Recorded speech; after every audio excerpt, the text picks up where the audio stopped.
জামাতরে ফাঁসাইয়া দিতাম,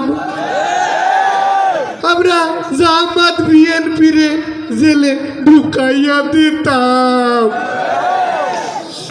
আগে কি সুন্দর মাল কামাইতাম আমরা, আগে কি সুন্দর মাল কামাইতাম।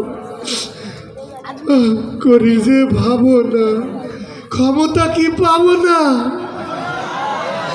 পাবো না। করি যে ভাবো না, ক্ষমতা কি পাবো না। বাসনা ছিল একদিন মন্ত্রী হইতাম, দিন হইতে দিন আসে যে কঠিন। ভাঙ্গা হাত পা লইয়া কোন পথে যাইতাম বাইরে, ভাঙ্গা হাত পা লইয়া লক্ষ্মীপুর যাইতাম নাকি কই কে ফোন দিল? আল্লাহ, এটা ইন্ডিয়ান নাম্বার। ধরবো না, ধরবো না, ইন্ডিয়ান নাম্বার ধরবো না। নিশ্চিত কে ফোন দিছে? কত আপায় ফোন দিছে। এখন আমার মনে করছে যখন এত বড় একটা হেলিকপ্টার লইয়া উড়ে গেল, আমার কথা একবারও মনে পড়লো না। এখন ফোন দিছে।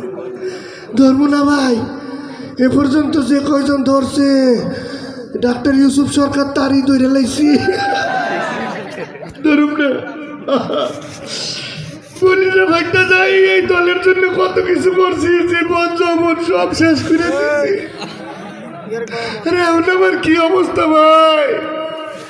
5 তারিখে সবাই যখন পালাইয়া চলে গেল, আমি ভাবলাম আমিও বেনাফুল দিয়া দৌড় দিয়া হুটস করে টুস করে চলে গেল। ও মা, গাবতলিতে গেছি, কেউ লয় না, বাসে গেলে তো পুলিশে ধরে হালাইব। আবার তো ছাত্ররা আছে, পাইলে তো খবর আছে।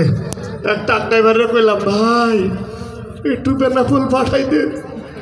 কইল, ভাই সামনে জায়গা নাই, পেছনে যান, তাই টাকা লাগবে। দিব ভাই, 20,000 টাকা দিয়া পেছনে বইছি। ও মা, এ দেখি ছাগলের ট্রাক। ছাগলের ট্রাকের পেছনে বইছি ভাই। এক ছাগলে আটা দেয়, আর এক ছাগলে এক গুতা দেয়। আমি তো কি বিপদে পড়ছি। এক ছাগল বেটাইয়া তো মারছে।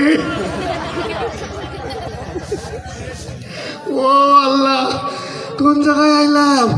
চাটা চুটা খাইয়া আমার পেটের গ্যাস গেছে।